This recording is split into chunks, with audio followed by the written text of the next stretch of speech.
बाज की अंतिम उड़ान, पुनर्जन्म की कहानी। एक बूढ़ा बाज पहाड़ की ऊंचाई पर बैठा है। उसकी चोंच कमजोर हो चुकी है, पंजे ढीले पड़ गए हैं और भारी पंख उसे उड़ने नहीं दे रहे।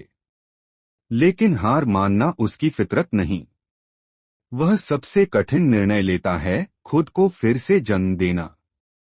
पहाड़ की तलहटी में जाकर वह अपनी पुरानी चोंच तोड़ता है, पंजे निकालता है और अपने पुराने पंख गिरा देता है। महीनों तक दर्द सहने के बाद जब वह दोबारा उड़ता है तो यह सिर्फ एक उड़ान नहीं, यह उसकी नई जिंदगी की शुरुआत है। क्या तुम जानते हो कि कुछ जानवरों को अपनी जिंदगी में सबसे बड़ा दर्द सहना पड़ता है, सिर्फ इसलिए ताकि वे और मजबूत बन सकें। एक बाज 40 साल की उम्र में एक मुश्किल फैसला करता है। या तो वह धीरे धीरे मर जाए या खुद को बदलने की पीड़ा से गुजरे। वह अपने पंजों को निकालता है, अपनी चोंच को तोड़ता है और पुराने पंख गिरा देता है।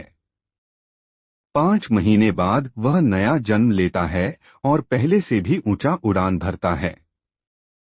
अगर बाज खुद को बदल सकता है तो तुम क्यों नहीं?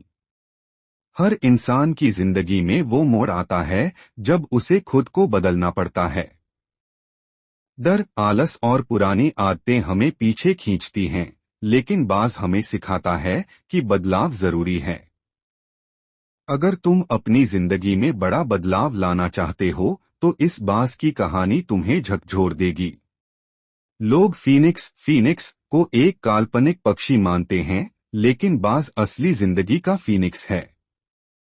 जब उसकी उम्र बढ़ती है तो वो खुद को दोबारा जन्म देने के लिए सबसे कठिन रास्ता अपनाता है। अपनी पुरानी पहचान मिटाकर खुद को फिर से गढ़ता है और पहले से भी ऊंचाई तक उड़ता है। यह सिर्फ एक पक्षी की कहानी नहीं, यह जीवन का सबसे बड़ा सबक है। Rise, transform. जिंदगी में हमेशा परेशान करने वाले लोग मिलेंगे। कुछ तुम्हें नीचे खींचेंगे, कुछ तुम्हारी उड़ान रोकने की कोशिश करेंगे। लेकिन याद रखना, एक असली बाज कभी नीचे झुककर नहीं लड़ता, वो बस अपनी ऊंचाई बढ़ा देता है। अगर कोई तुम्हें कमजोर समझे तो उन्हें जवाब देने की जरूरत नहीं, बस अपने सपनों की ऊंचाई पर उड़ो। जब तुम ऊपर उठोगे तब वही लोग तुम्हें देखने के लिए गर्दन उठाएंगे। तो उठो, जागो और तब तक मत रुको जब तक अपनी मंजिल ना पा लो। क्योंकि तुम एक बाज हो, इस दुनिया में उड़ने के लिए पैदा हुए हो, झुकने के लिए नहीं।